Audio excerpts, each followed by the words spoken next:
But first of all, I'd like to have my panelists each introduce themselves, talk a little bit about the company they work for, and share how their companies are relevant in the low power space right now. All right, my name is Erik Varney. I'm part of the what we call our IoT consulting group that we have within Verizon Wireless. I am part of a team of 5. They're a massive group that we're a part of that we're just stood up in the last 6 months, specifically to speak on these specific terms and to be an intermediary when it comes to certification and working with Verizon Wireless in the sense of our network and understanding the technologies and all of the different partners that we have. Hence, here to my left that I'm softballing to be able to work with from both a module and finished products capabilities. You got one. All right, Scott Schwalbe, CEO of NimbeLink. NimbeLink is focused on enabling the IoT, specifically with connectivity on cellular and other connectivities. We've definitely done work and have integrated products with LoRa technology, and we're focusing and coming into this new realm of Cat M1. So looking forward to talking about that today. Good afternoon, Joe Peterson with Telit, based in San Diego, California. 1 year ago, I started with the organization. If I have to do any more explanation on who Telit is, then we've got bigger problems to address today. So that's it. So the title of the session is New Connectivity Options and the Low Power IoT Race. It's just after the Olympics, a lot of racing going on there. What does, everything from, I guess, short sprints to long distance. What does that title, New Connectivity Options and the Low Power Race, mean to your companies? So if you haven't been, if you've been hiding under a rock and not been watching the announcements that we've been doing, Verizon's been very strong in this space. We have a very robust Category 1 network that has been up and running since November of last year. On top of that, we're announcing today that we'll be one of the first carriers to have an M1 network with early network deployments, very sparse network deployments by the end of this year, by full network deployment by the end of Q1, start of Q2 next year. So again, the same footprint capabilities that you've seen with our LTE, Category 4, Category 6 networks today, Category 1 already available now with Cat M1 coming very quickly. I wrote that down, full deployment. I wrote it down too. Did you? Great. So when we talk about a race, there's a lot of information, a lot of things going on over the last, I'd say 18 months. We hear technologies, many of you know about Sigfox and Genu, LoRa. When we talk about low power, all very, in the unlicensed area, which if you looked at the carriers probably 3 months ago, maybe even 6 months ago, yep, we're coming out with Cat M and it's going to come out. But there's been a big change just in the last, like I said, 4 to 6 months of really a focus to make this happen since the 3GPP got approved and everybody was moving forward. So as IoT is moving forward, we heard earlier today in the discussions about the 50 billion connections. Well, there's a lot of things out in the world that want to be connected, but the cost is too high. They take too much. Right now, there's not a good solution for power. There's not a good solution for data transmission, and that's where Cat M1 on the cellular, Sigfox, LoRa, some of these other technologies, which we're going to probably get into a little further, are all coming to bear. And so for us and you that develop products and are introducing products, it's this interesting race, but not everybody's sure when to start the race. Where we kind of got kicked off and all of a sudden we stopped and said, okay, well when are these things going to really happen, and what should I do with my new product introduction? So we'll talk a little bit more about that too. So as an organization for Telit, presents major opportunity. We're not just singly focused on one aspect of IoT. So when it comes down to our hardware, when it comes down to our connectivity, when it comes down to our platform, right? All aspects of the business are covering this. And from a race perspective, as Scott had said, right, being partners of both these two organizations here, we're enablers of these guys, right? So from the standpoint of our portfolio and in the term footprint, we're bringing out modules that are footprint compatible so that we help to enable our partners who are developing around our products to develop not just once, but for the future. And so the reality is we need to take advantage of what's in front of us here now and today, but also be planning for the future. So it doesn't have to be such a fast race. It can be a race, but let's take our time, getting across the finish line. Scott, you mentioned the last 6 months. It's been a little bit more focused race from the carrier standpoint. And Erik said, his organization stood up 5 people in that same 6 months to kind of focus on these things. What's causing that race to speed up? Customer and competing technologies.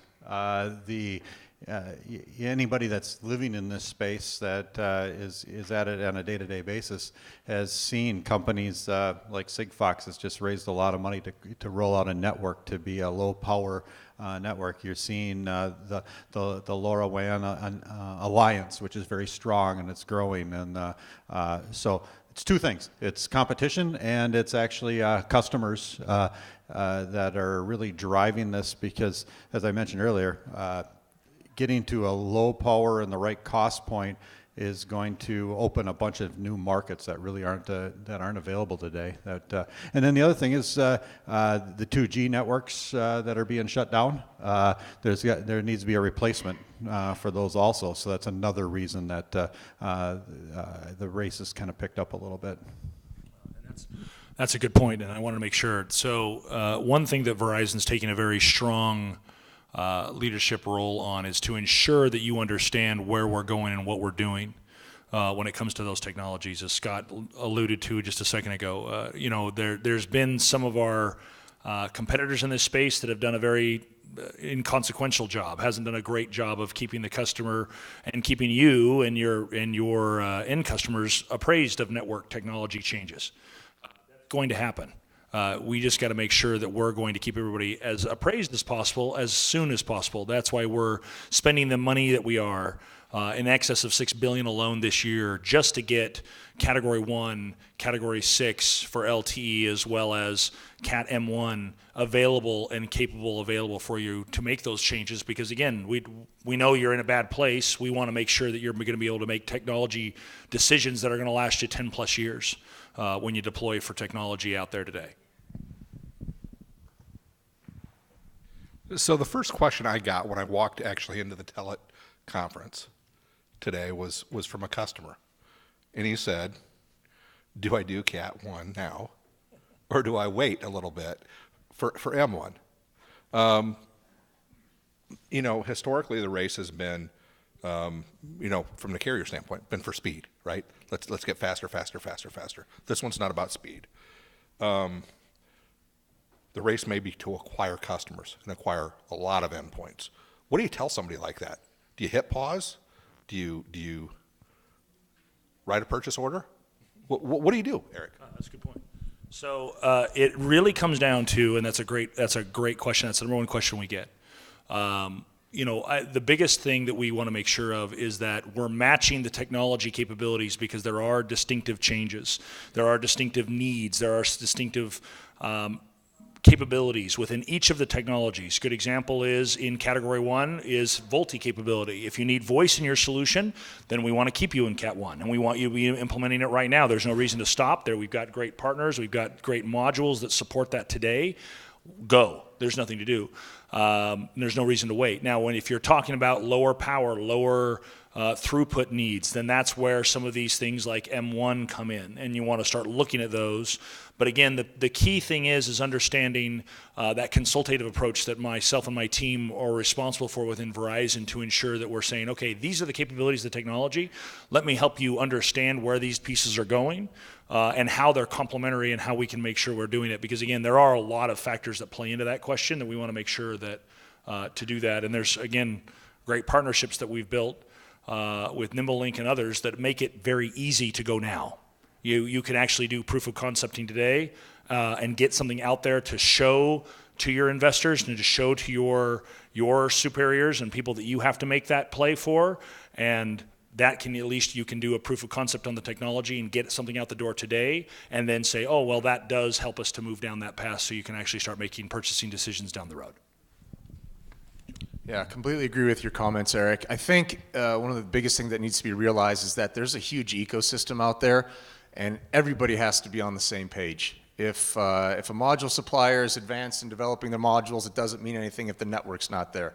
If the people developing their applications are wanting to move forward yet, the module supplier is not up to speed. It all depends on the ecosystem, and it can't rely on one piece of it to make everything finished, at one point. So I would say that there's going to be certain circumstances Erik alluded to, but for the most part, it's here and ready now. We've invested a ton of money in developing Cat 1 modules.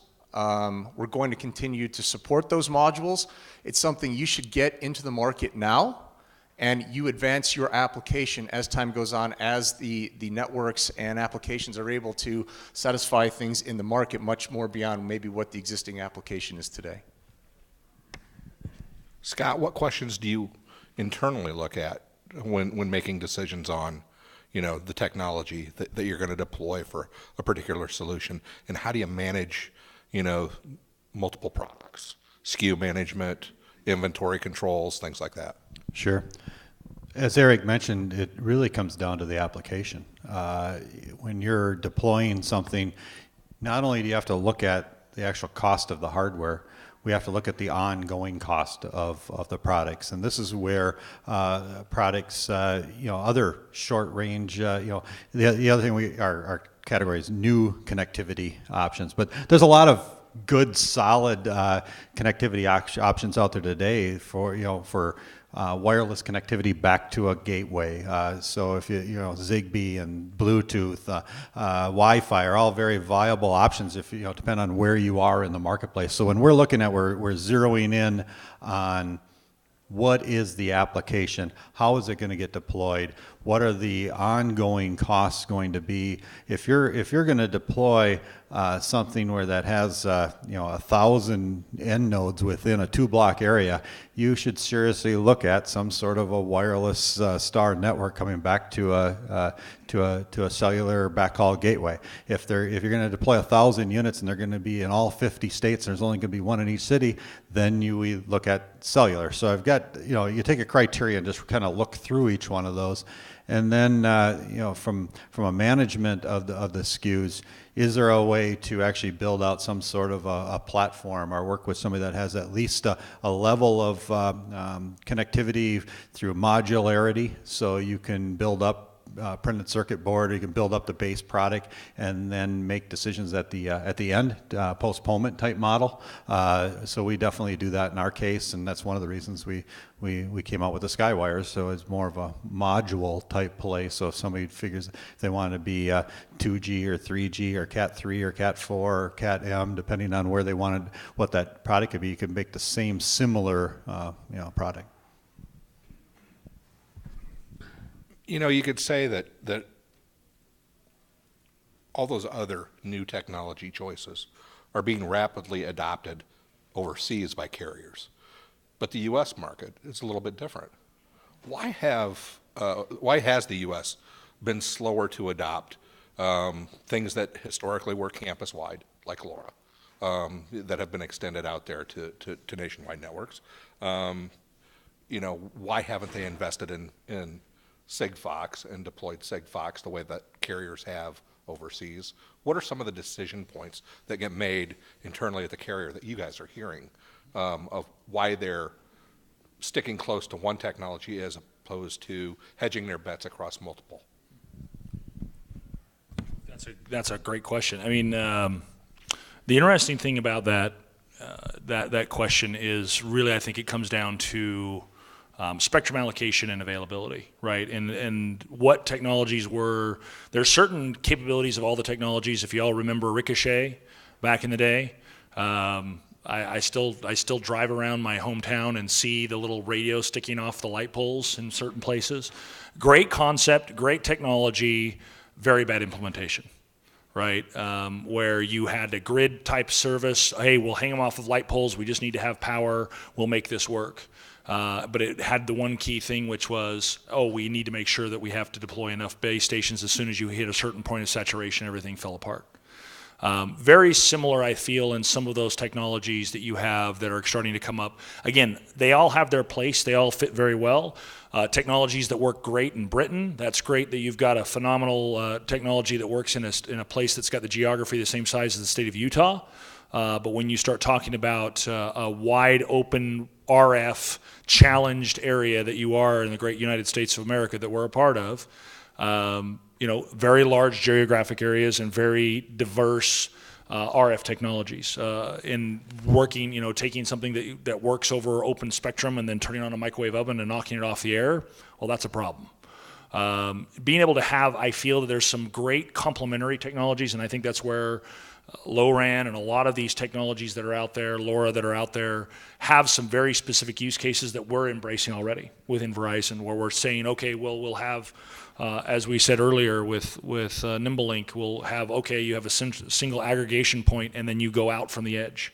Can't have cellular everywhere. If there's more sagebrush than people, then you're going to have a little bit of a problem sometimes, because there is some cost differentials there. But at the end of the day, being able to have those complementary technologies, I think they all fit very well together. It's just a matter of finding that kind of best place and that heat map of where it's going to fit.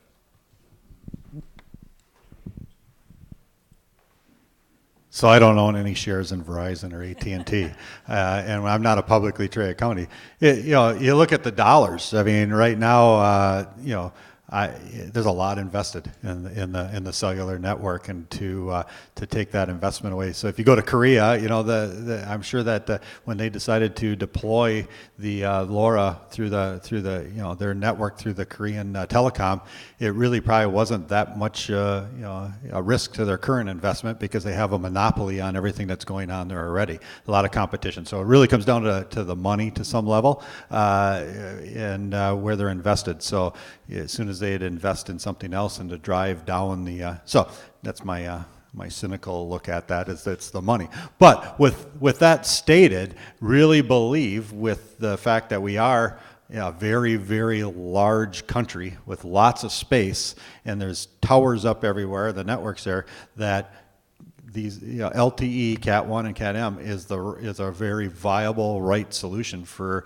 a large part of IoT, especially things that are moving, mobile items, when it comes to transportation, and there's a number of applications that are just critical that no other technology is going to work for.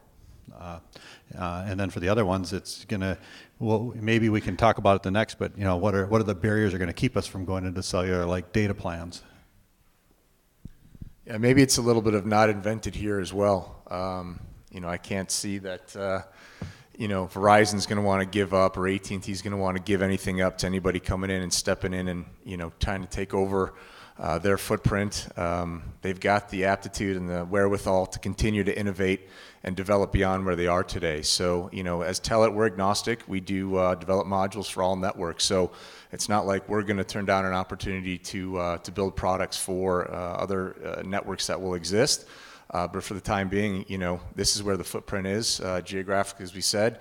As these two gentlemen have said, it's no, can't compare. And to roll out now with the products that we've got is just going to benefit everybody from an ROI perspective. So Scott, you said another word that I like hearing. Dun, dun, dun. Data plans.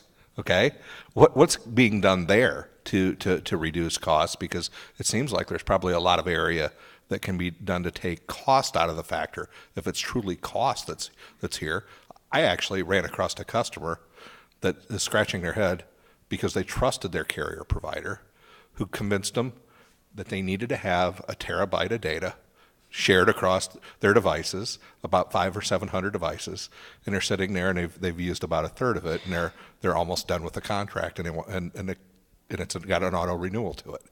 They're thinking, we've been used. Well, they have been, and historically, some of these data plans are out of line. For startups, it's very incredibly difficult to get the same pricing as somebody that's got a lot of SIMs. What's being done there to reduce costs and reduce the barrier entry to the small guy? Because it's the innovators that are going to make this thing really scale. So for the small guy, the MVNOs are obviously, that's their role, is to aggregate and pull that in and to be able to bring the pricing to the smaller folks. What our hope is, and again, in order to deploy thousands of Cat M1 devices and compete with LoRa or Sigfox or some of these other unlicensed products, we're going to have to figure out to get to some enterprise type model where it's not a per device, it's per data coming across. Now, we're hearing that that's possible. We're hearing that that's being thought about, but I'm not behind the curtains, so I'm not able to say that that's coming out. But that's really, when I look at it from a business point of view, we're going to have to get to the point where it can aggregate the data and not necessarily by the device level to be able to do a per data by a deployment. Am I the curtain? Okay. I was just checking. I'm looking for the curtain. Okay. So from a carrier perspective, I was like, where'd it go? From a carrier perspective, yes, that's coming. That's something we're working on. If you have not talked to Verizon anytime soon, please talk to us now. That's something that we've gotten very flexible with. We're really trying to work very hard on in understanding that. Again, there are costs to operating the network, to understanding where that is. Those barriers to entry have dropped significantly. So if you have not had a conversation with a Verizon representative, please see us after. We'll be more than happy to open those conversations, because there has been quite a bit of flexibility that has opened up, and we're really starting to look at some very innovative ways from a billing perspective to drive for those, especially for the startup world, and doing for that purpose specifically. So I see a lot of more well-educated faces out there that probably have better questions than I do. And if nobody raises their hand real quick, all right, saved. Question for Verizon pricing, and not specifically about Verizon, but when we look at IoT and we look at the prices for a device which does a megabyte per month, and we compare it against a consumer cellular phone plan which is the 10 gigabytes a month for $100, how is the way the network operates designed such that it supports a phone much more economical than an IoT device? Can you help us understand?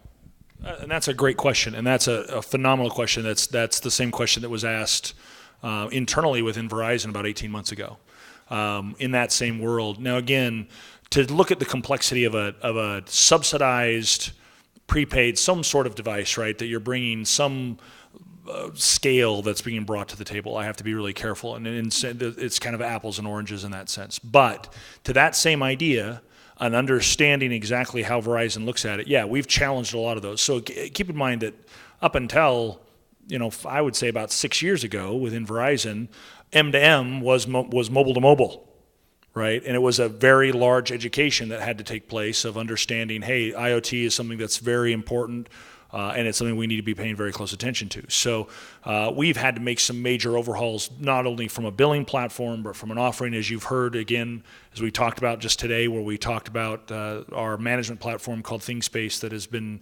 integrated into a chipset itself. Lots of things have really started to take place, and we've actually introduced quite a bit, and there will be some more. Especially stay tuned here within the next 90 to 120 days. There's going to be some very exciting things that we're going to be building that are going to be very much more competitive and sit in that space a lot better, especially in the M1 world, where we're really looking at driving that business at a much more baseline level, right? Instead of dollars by thousands, pennies by millions type of attitude, which is really truly what IoT is. And understanding that and making sure that works well for everybody. Answer your question? To a point. But is it more expensive for a network to support an IoT device than a phone? It's not, and that was the point we made back, right? And the bigger problem that we have to worry about is the number of devices connecting at what time and the intelligence in that. And that's really what really has changed a lot of opinions within Verizon and really changing a lot of this around is the capabilities that we have within M1 where we can control that time that device connects. The problem that you have with a carrier is I have to budget for every user at the maximum amount of time that they would connect on that network. So with an IoT device, yes, you only connect, for 20, 30K a day or a month, if that. The problem is I don't know when, and I don't know how, and I don't know how long. So I have to budget for everybody talking to me all at the same time to ensure that when that mom that needs to call 911 can, at the same time that someone's trying to tell the refrigerator of how much cheese is left in the bottom panel. And we have to balance that. And that's the biggest problem that a lot of people don't realize from a carrier perspective, is that we have to treat everybody equally, but we have to give everybody as much access as possible no matter what. And that's expensive. So we have to be very mindful about that and managing that to the best possible thing. But with some of this capabilities and technology, now we can control that. So I guess that then equals better pricing for everybody. Yep. I wouldn't say time of use, but it's much more in the way that we can work at the application layer on the device. Right. And the device can say, I need to talk now. Is that okay? Oh, I have a time slot. Go. So yeah, I wouldn't say time of use, that sounds almost like demand pricing. I have to be careful of that. But yeah, I mean, it's a lot more intelligence in the endpoint, and the endpoint making the decision of when you can talk and when those slots are available, rather than just saying, I want to talk whenever I want to, how I want to, right? Okay. Laura from the Laura Alliance. The idea of race implies, carries with it winners and losers. And I can see why you chose this as a topic, because I feel, as you guys do, a little bit of a increased acceleration on the part of the carriers for Cat 1 and Cat M, and I think that's great. We love that. But then I also agree with what you were saying, that a lot of these technologies are complementary, and it's all about what is the use case and how, and what do they really need. But one thing we haven't talked about, where I think there is, a much closer comparison, is NB-IoT. And that's on the horizon. We hear about it from GSMA and CTIA and from the carriers, and I don't have in my notes here any information about when we're going to be ready with that technology. Anyone? Okay, fine. No, so that would be M.2, right, or M2, however you look at it. That is very much on our roadmap. It's just, again, we're focusing on what we have available to us today, which we're headed towards. So M2 is definitely on our roadmap, NB-IoT, and driving towards that. Again, a little bit longer out, because why? Well, we're dependent upon network technologies and the standards bodies that are setting those, and as well as module providers and everything else. So we want to make sure that we're doing a very systematic approach in this, and making sure that we're not stepping ahead and saying, oh, this is coming, because what ends up happening is, as it always does, every conversation that I have now with every one of my large partners that we go out and talk to, it's, okay, now you're throwing 3 at me. I got Cat 1, now you got 4. Now you got Cat 3, 4, 6, right? With your high end, you've got carrier aggregation now, Verizon, good job. Now you're really, really fast. Now you got Cat 1, which is slow me down, but it's still got like great latency. Then I go to Cat M1, then I go to M2. What do I do? Right? That's our problem, is trying to help focus on those things. Very much there. We do talk about it. It's out there as a potential in the future. Still, 18 plus months out on the horizon. It's coming. It's there. We know it's there. But we're waiting for a lot of the standards to get set. I don't want to sit there and say, oh, this is going to happen, this is going to happen, because there's a lot of the baseline standards that haven't even been written down yet. So as soon as those start getting ratified, then you'll start seeing the carriers line up and say, okay, this is when we're available, this is what we're going to do. Because again, it's a spectrum allocation, it's a network availability, upgrade, and capabilities. There's a lot of things that play into that in order to get there.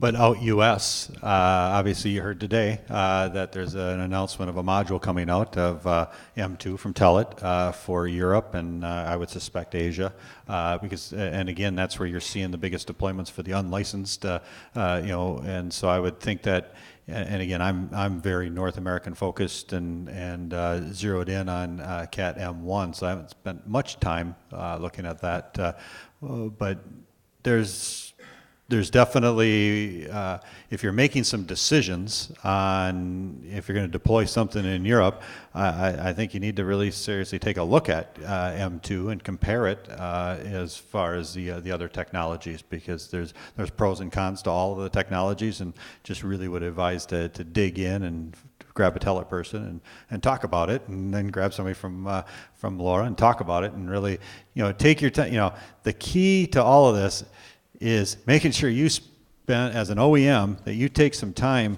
and really define your requirements. What is it that you're trying to do with this technology? You heard it today earlier. If it's not making money, or what did you say? Not making money, saving you money, or keeping you out of jail, I heard. That we need to really be thinking through that. And if you define those properly and you take the time to do that, then making the decision on which technology is the right technology for your application is what you need to do.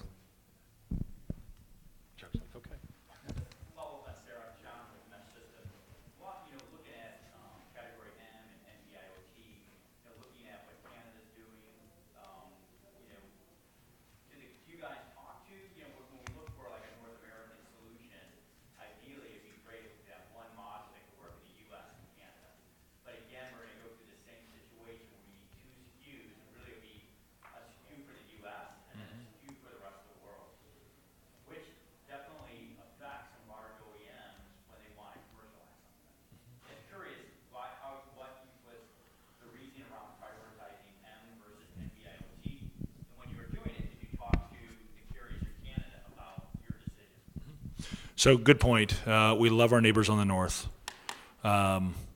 It's, to that point, it's understanding, this is the same story. It seems like we talked about CDMA versus GSA. It goes all these different directions, right?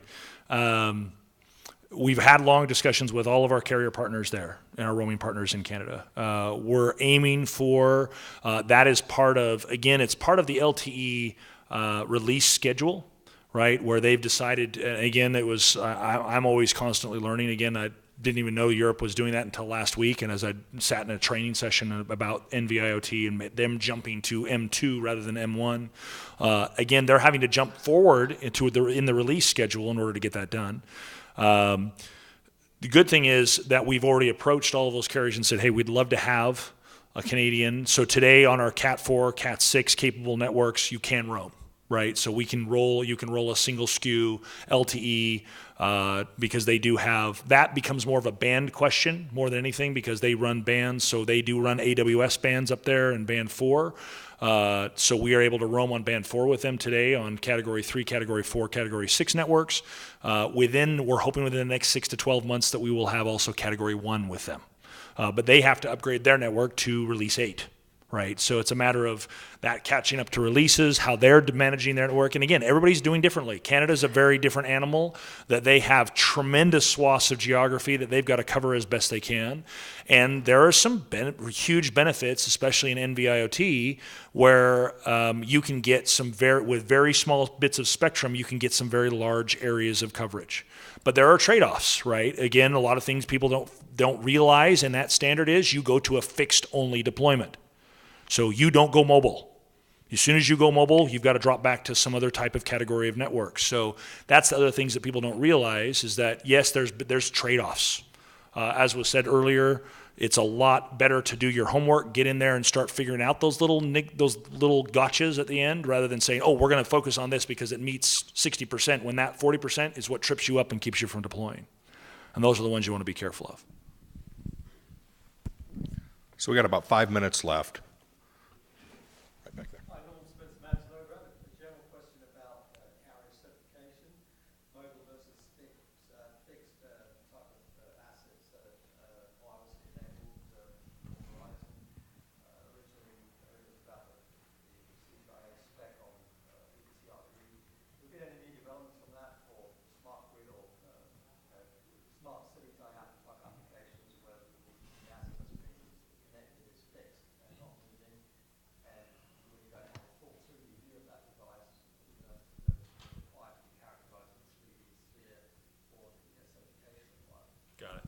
Yeah, for certification, just to tell you where we've come, and thank you for that. A good question, where the complexity of certification.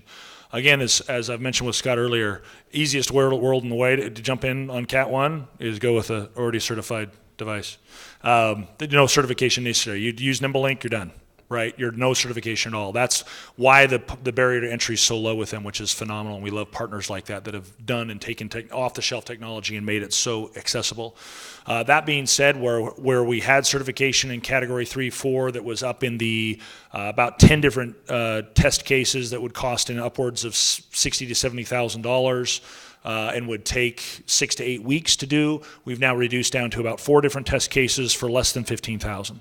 So that has dropped dramatically. So that barrier to entry has dropped. Our goal is, when we get into the Cat-M world, is to start reducing that even further. So then it becomes something very simple, some very basic test cases, going off of the GCS standard that's out there today, making it so because we understand, again, we get it. When getting on the Verizon network can be a little bit difficult at times. So that's why we've partnered with great groups that have gone out there, partners like NimbeLink that have made solutions very easy to implement and get on the network quickly. Again, but knowing where we've got to go down the road, which is very simple certifications down the road. And he's going to say something, I know it. Yeah, I could attest that. I think we've probably certified 6 products this summer through the Verizon and through PTCRB. And as we go from Cat 4 to Cat 3 to Cat 1 and now Cat M, we are seeing the different test case studies, and we're seeing the cost and the time. Obviously, when you have a new product, maybe time isn't always the as you're the first one out there to get it certified. But we're definitely seeing what Eric's stating through the Verizon process, through PTCRB, that Cat 1, and we expect Cat M to actually shrink the time and shrink the cost. So we're out of time now, but I've got one last question I'm going to run through. So it's going to be kind of a speed round. Okay? Usually End users don't care what technology they end up deploying. They just want it to work. What's the one issue that people often overlook when making a deployment? What's one thing that the audience needs to think about when, creating and deploying solutions? Start with you, Joe. Say again? Deploying a solution, right? Picking a winner. Picking the winner, right? Not knowing what they're getting when they go into certification. I don't think it has anything to do with the device. Where's the data going? We can crank out a device tomorrow, but if you don't know where that data is going and what you're going to do with that data and how you're going to be utilizing that, you'll end up redoing your device over and over again. So we could create the device in 3 weeks, and 8 months later it's still not deployed because they haven't quite figured out what's gonna happen with the data. What I like to call scope creep, right? For me, very much so that point, beyond networks, beyond that's I deal with that all the time. Platform is what I've seen take people down. Not looking, so I agree with Joe. I've seen great partners with great ideas that have done phenomenal things, that have an idea that blew everybody else out of the water, but because they didn't follow through and didn't have a platform to support them on the back end, they died on the vine. They spent a whole bunch of money developing, saluting, getting it through certification, having it going, getting it out there, and then all of a sudden when someone took it and powered it on and says, I want it to do this, and it didn't do what they said it was going to do, they lost their credibility and they were done. So much the same. All 3 of those I feel are very critical pieces you want to pay very, very close attention to. I'd like to thank the panel and thank you for attending. And let's do this again next year.